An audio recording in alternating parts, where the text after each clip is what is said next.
Allô et bonjour à tous et à toutes. Aujourd'hui, on est réunis tous ensemble pour une nouvelle capsule donc de l'événement Les Éveillés.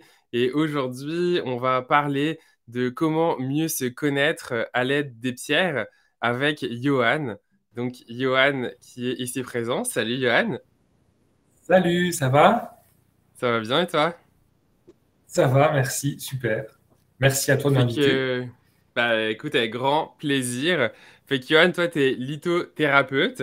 Fait que déjà, avant C'est d'aller plus ça. loin, peut-être, est-ce que tu peux nous expliquer ce que c'est? Peut-être que tout le monde ne sait pas ce qu'est un lithothérapeute. Qu'est-ce que ça fait? Et- ben, tout à fait. Alors, un lithothérapeute, un litho, c'est les pierres en grec, c'est une personne qui va accompagner les personnes, j'allais dire guérir, mais on ne guérit pas, les personnes grâce à l'énergie des pierres. Donc là, tu vois, j'en ai une dans ma main, par exemple, qui est très jolie. En fait, c'est le principe, ça peut être soit chez soi avec des pierres qu'on va porter, soit avec des soins énergétiques, mais c'est faire appel aux vibrations des pierres et on peut s'accompagner de ces pierres pour justement traiter différentes problématiques qu'on peut rencontrer dans la vie de tous les jours.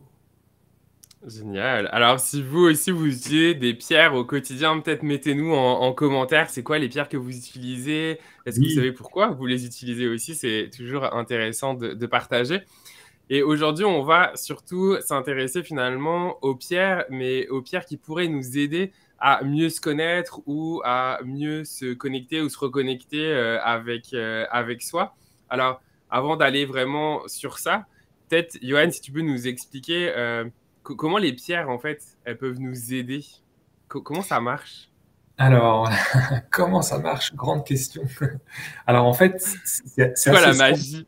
C'est quoi la magie des pierres? Alors, il y a un côté magique, pour autant je trouve qu'elles ne sont pas magiques. C'est-à-dire, je vais expliquer ce que je veux dire, c'est que chaque pierre, en fait, a vraiment des propriétés physiques précises, un système cristallin, une couleur, une dureté.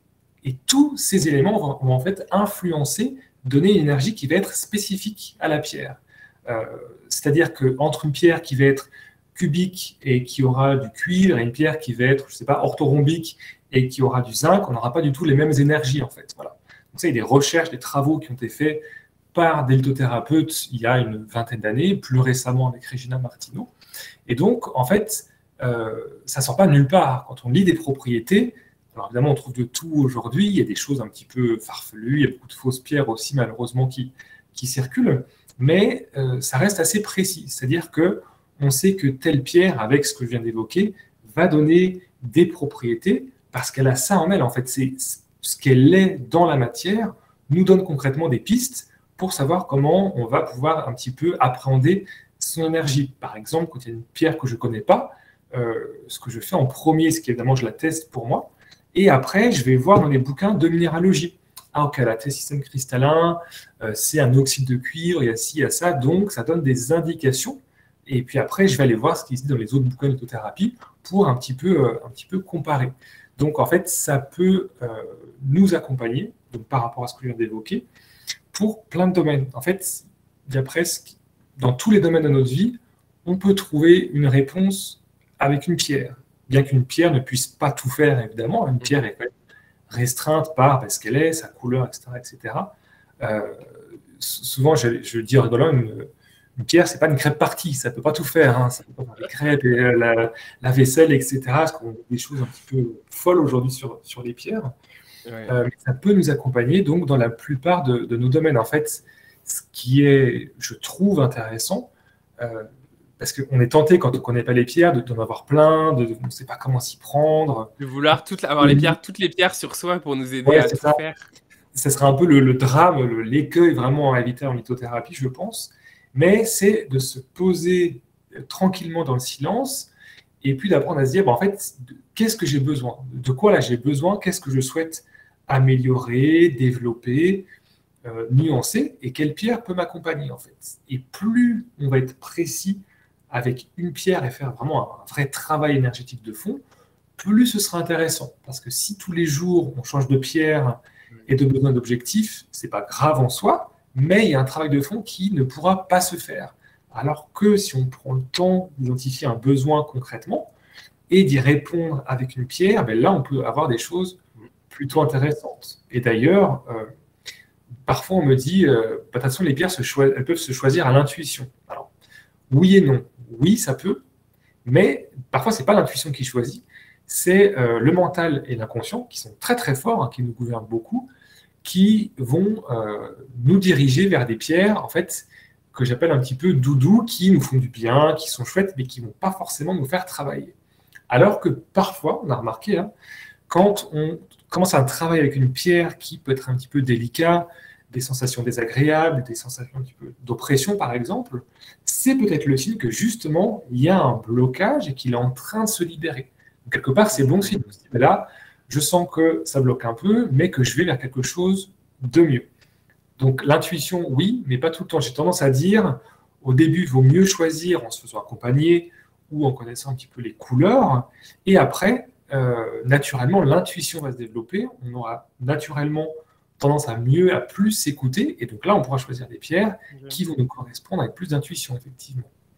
Je me posais une question quand tu disais tantôt, puis tu sais, je prends la pierre puis je la teste. Est-ce que ça demande une certaine connexion à soi pour être capable, justement, quand tu dis de la tester, ben, en fait, de ressentir une pierre? Est-ce que quelqu'un qui a comme, tu sais, qui est comme déconnecté de son corps, de ses sensations, etc., peut ressentir ça aussi? Enfin, peut-être ma question n'est pas claire, mais en gros, Non, quand tu dis que tu la testes, comment ça se passe, en fait? ouais. Alors, bah, tout à fait. Je pense qu'il est primordial d'être connecté à soi. En fait, c'est une connexion à soi et aux pierres, et l'un ne va pas sans l'autre, hein, selon moi, effectivement. Donc déjà d'avoir une énergie de base qui est quand même à peu près cohérente, des énergies qui sont ancrées, savoir un petit peu s'écouter. Et puis ça prend. On peut s'exercer à ressentir évidemment son énergie et celle des pierres. Donc oui, c'est tout à fait cohérent, tout à fait juste. Et puis, voilà, prendre le temps avec sa pierre. Tu vois, par exemple, j'ai ma pierre en main. Dans les mains, on a des chakras qui sont reliés à d'autres chakras. Et plus tu prends le temps d'avoir ta pierre dans la main, par exemple le matin avant de la porter, et puis au fur et à mesure dans la journée, tu vois, pendant que tu travailles, de manière consciente ou inconsciente, même si c'est mieux de le faire consciemment, plus tu fais ce lien, plus l'énergie rentre dans ton système énergétique et plus il y a un travail qui se fait. Parce que si tu portes un bracelet, un pendentif de manière un petit peu, comment je veux dire, sans vraiment faire attention, c'est chouette, l'énergie est là, mais si tu le fais en conscience, en prenant ce temps, les entre guillemets, résultats, parce que ce n'est pas des médicaments, seront plus intéressants. Donc ça, c'est important aussi de se dire, de créer du lien avec sa pierre, c'est très important, et de lui parler, de trouver des mots, etc., de la remercier quand on a fini le travail avec. Ça peut paraître un petit peu fou dit comme ça. Après tout, certains parlent à leurs plantes. Moi, je parle à mes pierres. C'est ce que j'allais dire, ouais. C'est ça. C'est possible. Et justement, ce que j'allais dire, c'est que c'est important ce que tu dis en conscience. Alors déjà, en conscience, ça résonne beaucoup avec l'événement Les Éveillés, hein, parce que pour s'éveiller, il faut de la conscience, sinon c'est compliqué. Mais dans les pierres, il y a tellement un mouvement aussi de mode que... Moi, je connais plein de gens, par exemple, qui collectionnent, qui ont je sais pas combien de bracelets là, de pierres. Et justement, quand tu disais amener de la conscience pour justement, à un moment donné, travailler quelque chose et être pas juste dans l'effet bijou, ce qui peut effectivement apporter quelque chose, comme tu le disais, mais ça n'a pas la même conscience de soi quand tu portes quelque chose en mode bijou, c'est joli, que quand tu le portes en conscience pour travailler quelque chose. Bah, bien sûr, et ça me faisait penser conscience. Tu sais, je pense à autre chose. Du coup, les pierres ont leur conscience, mais c'est une forme particulière. Hein. Parce que des fois, on me dit oui, mais du coup, les bracelets, comme c'est percé, les pierres, elles sont mortes, ça marche pas. Mais attention, une pierre a une énergie bien spécifique, mais qui n'est pas humaine. Elle a un champ de conscience qui est particulier, dans le règne minéral. Toutes les pierres sont forcément, enfin, la plupart, hein, dynamitées, pelletées, etc. Elles n'ont pas de traumatisme qu'elles vont garder pour nous. Si on les purifie, qu'on les recharge, il n'y a aucun problème. Et comme tu le disais, si on porte plein de pierres, en fait, pour moi, je considère qu'au-delà de 3 pierres, ton corps ne reconnaît plus l'information. Parce que c'est quand même pas anodin, c'est une information énergétique, hein, comme tout vibre en nous, autour de nous, la pierre, c'est pareil. Tu apportes au corps une information, une première avec un bracelet, un deuxième bracelet, un troisième, le corps, ça fait comme une soupe en fait, énergétique. Donc c'est pas grave, mais le corps se dit mais qu'est-ce que c'est j'ai un truc un petit peu indigeste qui ressemble à rien et il ne sait pas quoi en faire en fait. Parce que si tu portes des pierres pour le troisième œil, pour l'ancrage, pour le cœur, en fait, bah, ça fait un brouhaha qui n'est pas dangereux, mais qui n'est pas très efficace. J'adore cette image. Ouais, c'est ça, je trouve. Il vaut mieux avoir une ou deux pierres qui soient cohérentes dans la démarche, quitte à se faire accompagner à nouveau par quelqu'un ou par un vendeur, pour que ce soit juste. Sinon, on part vite dans tous les sens. On peut très vite partir dans tous les sens. Plus les fausses pierres qui circulent, ça c'est miraculeux, ou les Super Seven, ou les bracelets 7 chakras qui sont faits en Chine et qui avaient plein de fausses pierres, ça a peu d'intérêt. Ouais. En fait. Ouais. Là, tu me ramènes sur deux choses. Il y a la première chose, avant d'aller sur l'autre chose, là, c'est une fois que on... Non, ça m'a échappé. Ah si, voilà. Quand on dit justement toutes les pierres, on s'est dit un truc là en préparation de notre échange, et je trouve que c'est le bon moment d'en parler là, parce que d'un coup, ça vient de popper. C'est le côté, les pierres, c'est pas magique, puis on veut souvent chercher les pierres pour se protéger. Mais l'ancrage est hyper important. Est-ce que tu peux développer ça? Parce que je trouve que c'est hyper important. Et oui, parce que c'est une question qui est très récurrente, la protection, et c'est tout à fait légitime. Mais la première question à se poser, c'est pourquoi je veux me protéger et de qui? Parce qu'en fait, bien souvent, ce que j'ai remarqué, et je ne suis pas le seul, hein, d'autres collègues aussi, c'est que derrière le mot protection, 95% du temps à peu près, c'est en fait un manque d'ancrage en fait. Parce que si tu es naturellement ancré, que le chakra racine qui est entre les jambes te permet d'évacuer les émotions, énergie stagnante, et en même temps de prendre l'énergie de la Terre, tu es comme un poteau bien ancré sur la Terre, tu peux faire face avec ton environnement, ce qui peut se passer, tu resteras d'aplomb. Alors que si l'ancrage est faible, c'est comme un arbre avec peu de racines, il risque de tomber assez facilement. Et puis, c'est trop facile de dire c'est de la faute de l'autre, c'est mon patron, il n'est pas sympa, c'est ma copine qui me vole mon énergie. Alors ça pareil, le vol d'énergie, en fait, c'est juste que comme la personne souvent n'est pas ancrée ou que son aura est trop dispersé, la personne va la prendre naturellement. Mais ce n'est pas de la faute de la personne. Et ce que je dis souvent, on a aussi notre responsabilité dans ce qu'on fait. Et responsabilité ne veut pas dire culpabilité, mais juste, la plupart du temps, comme je te le disais, il y a des personnes vraiment nocives, négatives, dont il faut vraiment se protéger, voire partir. La plupart du temps, c'est juste se rééquilibrer, s'ancrer ou se centrer, ou s'aligner, ou les trois d'ailleurs, et ça sera déjà une réponse qui sera plus appropriée que de prendre une pierre de protection. En plus, souvent, on dit toujours les mêmes, et du coup, des fois, on se trompe complètement. Enfin, dans ce que je peux entendre ou voir sur les salons, les marchés, des conseils sur des pierres de protection, en fait, c'est pas du tout ça. On dit l'œil de tigre.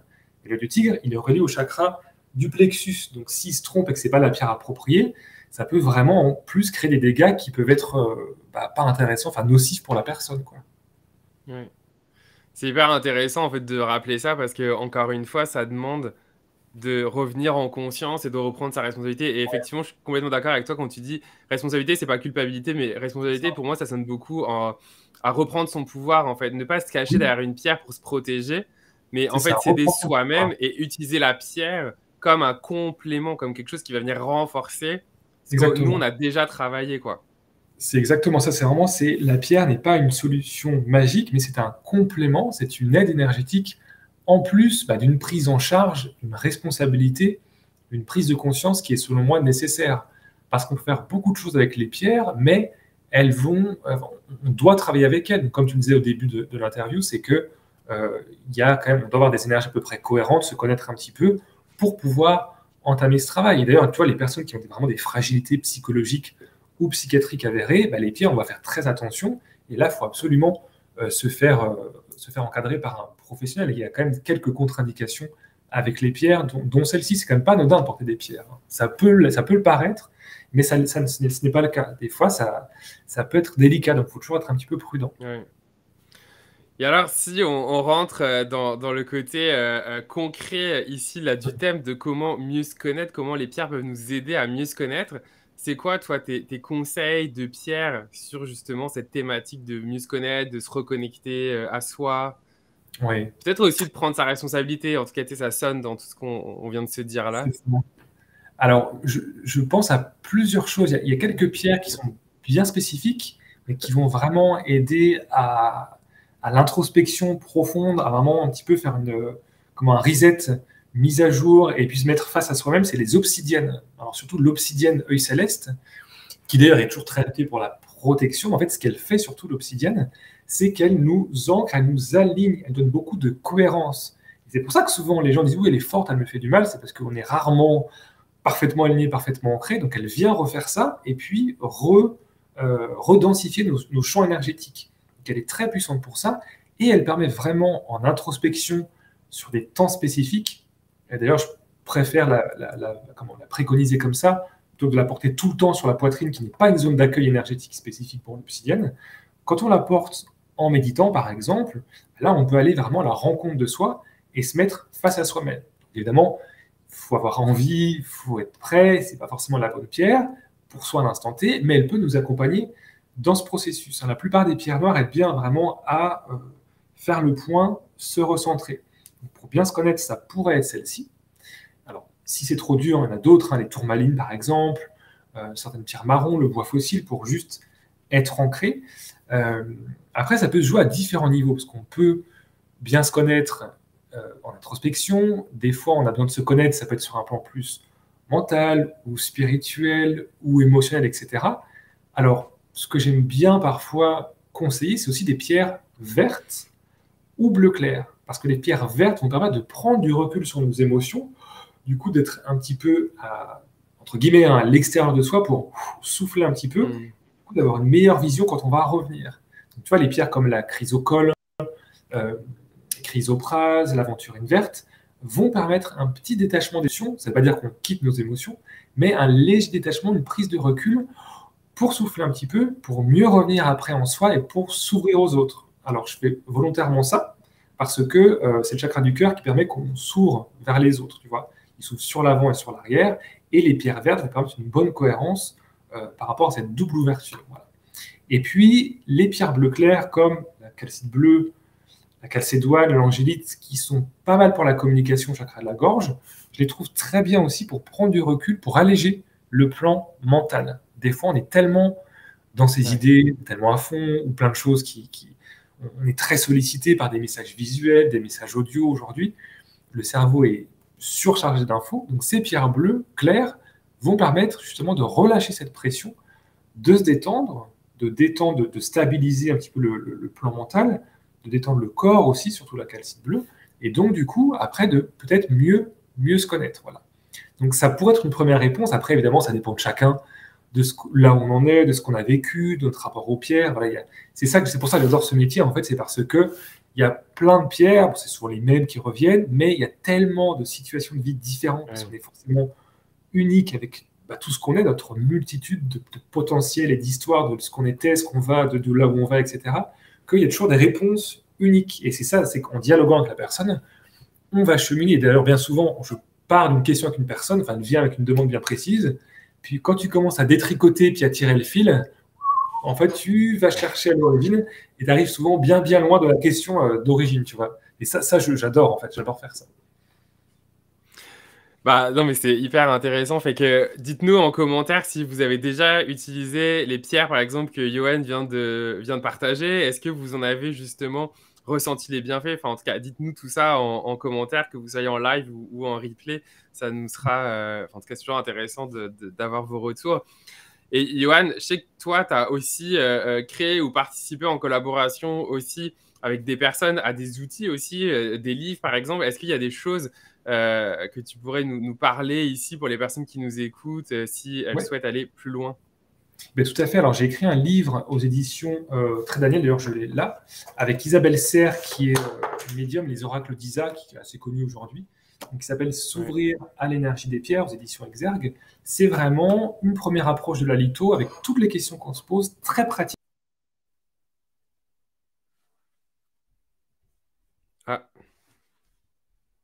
Donc, c'est une première approche qui est très complète. Il y a plein d'infos sur les fausses pierres, par exemple, aussi.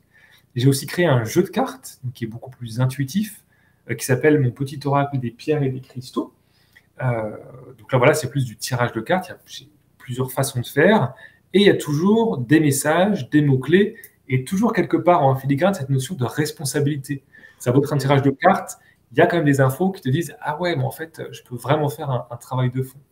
Et puis, j'ai sorti cette année, enfin non, en 2021, avec Isabelle Serre, toujours des box de pierres, 4 box, sur 4 thématiques différentes, avec à chaque fois 3 pierres et un livret de 130 pages, où là, vraiment, je vous fais bosser avec plein d'exercices, plein de guidances, des propositions en tout cas, plein de choses, des méditations, des visualisations, des pages blanches, pointer des choses, pour connaître les pierres, ressentir leurs énergies, et puis apprendre à se familiariser à leurs énergies. Donc ça, c'est dispo partout sur les sites internet habituels, et puis en librairie. Au Québec, je ne sais pas, mais en France, tranquille, un peu partout.